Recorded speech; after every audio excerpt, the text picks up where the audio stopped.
So, at the beginning of the story, we meet a girl named Ever, who is a bit introverted and doesn't interact with many people.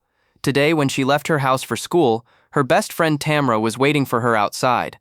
As they were leaving, we learned from their conversation that they were going on a school trip where they would have a lot of fun. While talking to each other, they hit a boy riding a bicycle with their car. When Ever went out and checked, she discovered that it was their classmate Randall. He was very angry at them, but when he saw Tamra, he calmed down completely because Randall liked her. But Tamra had no interest in Randall. Randall was trying to talk to Tamra when a drink spilled on his clothes. It was actually Denny's doing, along with his friend Hunt and his girlfriend Jasmine. These guys often bullied Randall, but Tamra found these three incredibly cool and wanted to be friends with them. Seeing Randall's clothes in disarray, Evra asked Tamra, "Can we drop him off in our car?" But Tamra flatly refused. Randall was deeply offended by this. Arriving at school, all the children began boarding the bus for the trip. Before boarding, their PT teacher Lorenzo took their phones and gathered them together so they could enjoy the trip. Now, after all the children have boarded the bus, Lorenzo tells them that today they will go somewhere far away from this busy world, where they can see nature up close. We are going to have a lot of fun on this trip. With this, the bus starts moving. After driving for a while, Lorenzo realizes that they are going on the wrong route. So he talks to the truck driver, Van. But Van says that they are not on the wrong route. Just then, something hits the glass of their bus, causing blood all over it. Van tries desperately to control the bus, but the bus becomes unbalanced and crashes into a tree. The violent impact injures everyone on the bus, even breaking a nose. Only then do you notice that something is climbing on the roof of the bus and trying to break it. What is this thing?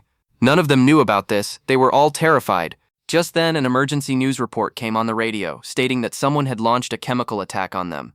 So go to the nearest shelter and protect yourself in any way possible. Your lives could be in danger.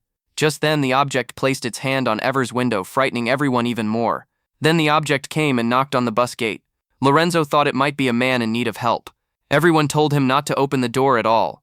But Lorenzo said, "We should help someone in trouble." He opened the door, but then the man came in and attacked Lorenzo. This man was actually a zombie. Seeing this, everyone got out of the bus and started running. In the chaos, a girl, Candace, falls down. Eber tries to help her, but the zombie grabs her too. Seeing this, Eber has to run away. The zombie kills all the remaining children on the bus. After wandering for a while in the fog, they find each other. Render tells them, "We were told on the radio that we need to go to some shelter, and I think there must be one here in Passy." Then they all agree with Randall. Among them were Denny, Hunt, Jesse, Tamra, Eber, Randall, and Randall's friend Steven. They walk and reach a building. Denny tells them all that they don't need to be so scared, and that it's nothing like what they think. He was just a crazy man, nothing more. But Steven says that they shouldn't take this lightly, because the radio has shown that such people are spread everywhere, not just here. Just then, they hear the sound of zombies screaming nearby.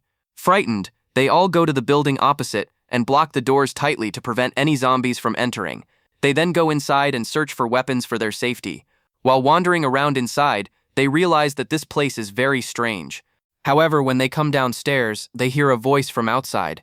They find that it's Candace's voice, and that he is seriously injured. So she tried to open the door, but Randall came from behind and stopped her because the same zombie was right there outside.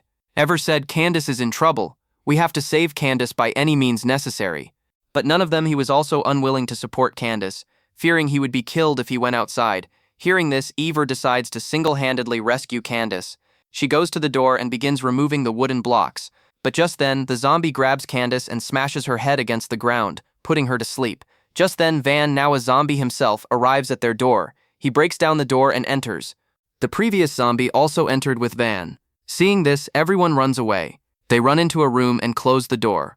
Van tries hard to get in, but he can't, and he leaves. However, when the lights turn on, everyone sees that the room is the party room. Just then, they find another classmate, Ryan, behind a curtain. He explains that he's been hiding from the zombies here for a long time. While they're talking to Ryan, Brother Zombie arrives from behind with the rest of his friends, and Thora Ben also tries to get in through the front door. Frightened, they quickly run around. Randall spots a large hole nearby, which could have allowed people to escape. Then, one by one, they begin to enter. Outside, Hunt is fighting the zombies and trying to stop them. As Ryan tries to get in, he gets stuck in the hole due to his weight.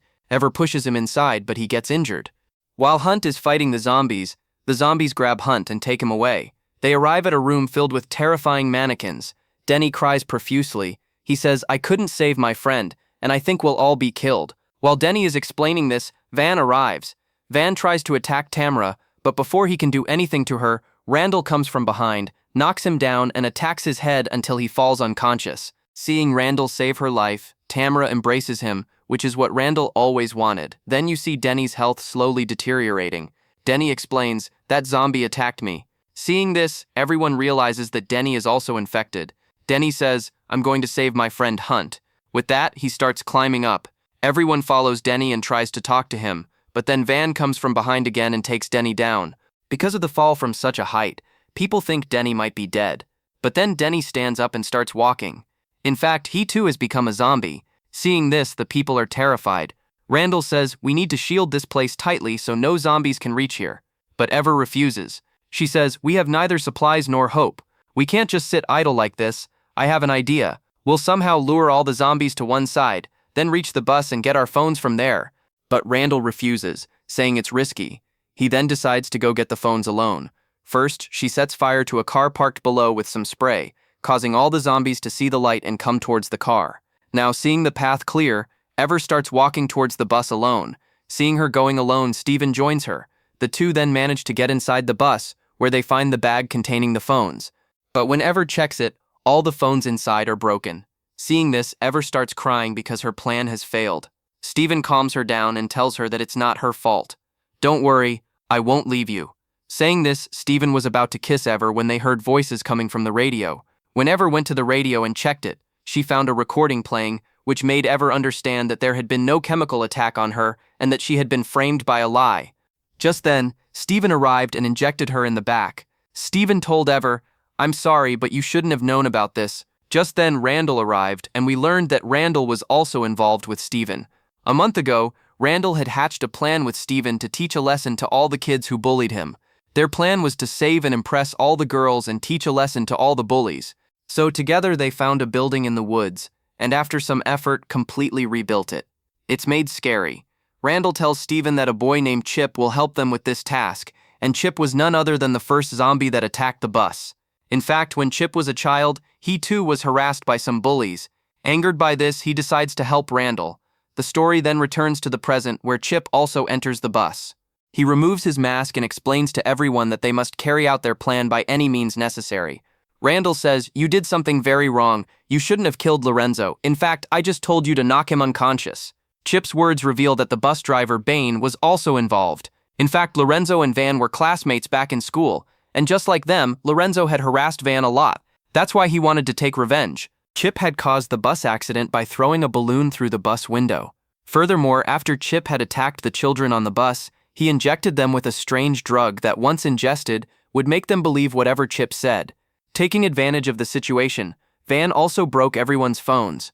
Chip then tells them that when they regain consciousness, they will remember nothing. Chip further explains that he has locked all the people he injected in a cage. It's then that Steven learns of their true plan, which was to kill all the children.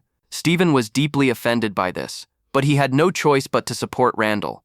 Meanwhile, Ever had been listening to their conversation, but due to the anesthesia injection, she had no control over her body. As soon as Randall and Steven leave, Ever, seeing this, tries to escape, but Chip spots her and grabs her and throws her back. Ever then pushes Chip down and hits him with a box, knocking him unconscious. Meanwhile, we see Randall bring Steven to a cage in the building where he had imprisoned Denny, Hunt, and all the other students. Here, Randall once again injects everyone with the zombie truck. He then tells Steven to open the cage gate at the right time when he tells him to. Randall's plan was to have Tamra and Ryan kill them all as soon as they arrive. Randall then goes to Tamra and lies to her, telling her that the bar is dead. He then gives everyone weapons and tells them that our friends are no longer friends, they have become monsters. We must eliminate them by any means necessary. If we don't, they will kill us. He then takes everyone to the cage. As soon as Steven opens the cage, Ever arrives. She closes the cage and quickly tells Tamra, Ryan, and Jesse to stay put. She says, "Don't listen to Randall, he wants to kill our friends by force." So she reveals the truth to them. Hearing this, the three of them believe Ever. Randall had told Tamra that Ever was dead, but Ever is alive. Tamra attacks Randall with a cricket bat, knocking him down. Steven arrives and tries to inject Ever, seizing the opportunity. But before he can do so, the people in the cage pull him inside and attack him. Hunt and Deanie, seizing the opportunity, also come out of the cage.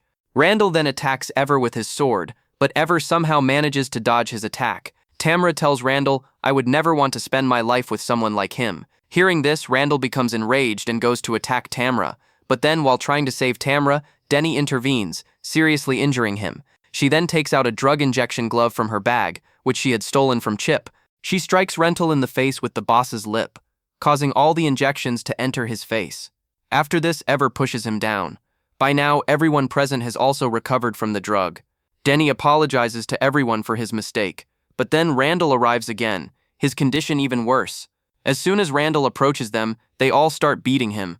Ever here takes Randall's sword and kills him. She knocks him unconscious. A few hours later, we see Bane tied up outside. Here, Denny apologizes to Ryan. Jesse befriends Candace, and Ever and Tamra also apologize to each other. From their conversations, we learn that all the bullies have reformed. After this, they all take Chip's body out and torture him severely. Afterward, they repair the bus and begin to leave. Suddenly, Lorenzo awakens, terrifying everyone. In reality, Lorenzo wasn't dead either. He was merely rendered unconscious by the injection. All of them were saved, and they were overjoyed. From here, we see a scene from a few months later. We see a teacher meet Steven and Randall and tell them, "I'm giving you a chance to work with me. I really want you guys to correct the bullies." Now these two finally have a chance to correct their mistakes and do something good with their lives. And that's it, friends. The story ends here.